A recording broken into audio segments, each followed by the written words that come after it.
Hello everyone. So I'm back and yes, again this is Heidi and for today's content I will give more information about Google Business Profile, and this is what I do and part ng service ko as a local SEO specialist.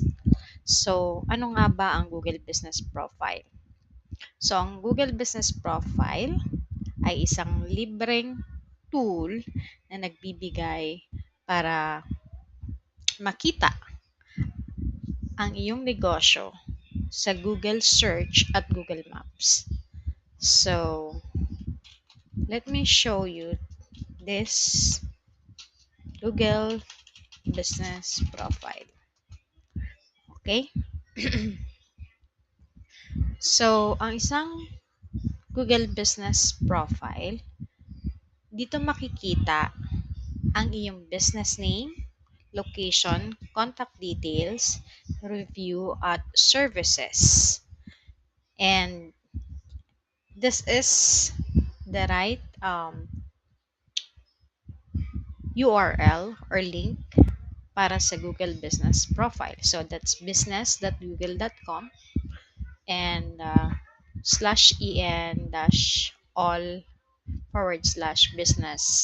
profile. Okay, so as you can see here, this is a free tool where you can register your business. So sa madaling salita, ito yung online storefront mo sa Google that can helps you to get more customer or clients and to get more inquiries and foot traffic. Foot traffic meaning mas maraming pumunta dun sa location ng business mo. So let's say if you are like a salon owner, any service provider like mga um, your HVAC, gumagawa ng aircon, ano pa ba? Marami like car wash, all kind of businesses na nag-o-offer ng service. Like, let's say, pwede rin ng school, private school, Montessori school, dental clinic, aesthetic clinic, and at marami pang iba. Kahit yung mga nagtitinda ng car battery, sari-sari store, so pwede din.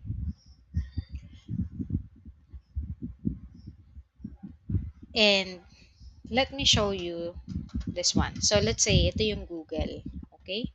And yes, this is Google. I'm using incognito. So let's say I'm searching dental clinic in Muntinlupa.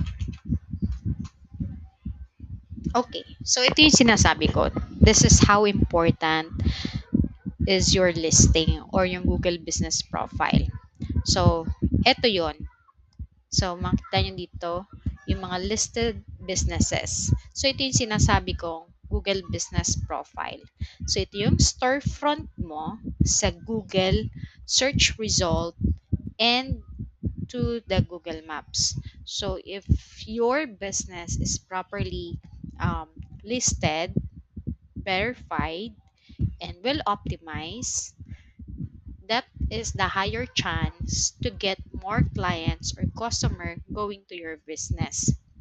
So, if hindi ako familiar sa place na to, so other way is, 'di ba, is-search ng possible customer mo, saan nga ba tong urban clinic, saan nga ba to, and they can see exactly the location and the address. And other way on that, they can directly contact you. And the good thing about this as a sample, so verified itong business na to.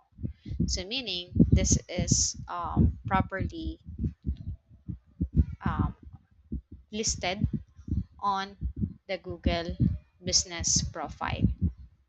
So ayan, this is the example of Google Business Profile. So yung mga businesses na makikita nyo dito sa Google Maps. Okay? But not all na nakikita nyo dito sa Google Maps are verified profile. So later on, I will show you also kung ano ba yung mga disadvantages and advantages kapag verified ang iyong profile sa Google Business Profile. And again, Google Business Profile, ito yung storefront mo sa Google Search and Google Maps. And the other way around, mostly dito sa Pilipinas, ang ginagawa natin is more on Facebook or gumagawa tayo ng Facebook page. But the good thing about this Google Business Profile, this is created um, or binild siya specifically for businesses. Okay? And again, for Google Business Profile, dito makikita ang pinaka-importanting information ng business mo. First is the name of your business, location, the contact number, and to show also kung ano yung mga services na um, pinapakita or ano ba yung mga services na ino-offered mo sa yung customer or client. Okay? So for now, this is the information that I want to show you. So again, if you're a business owner and if you are not sure kung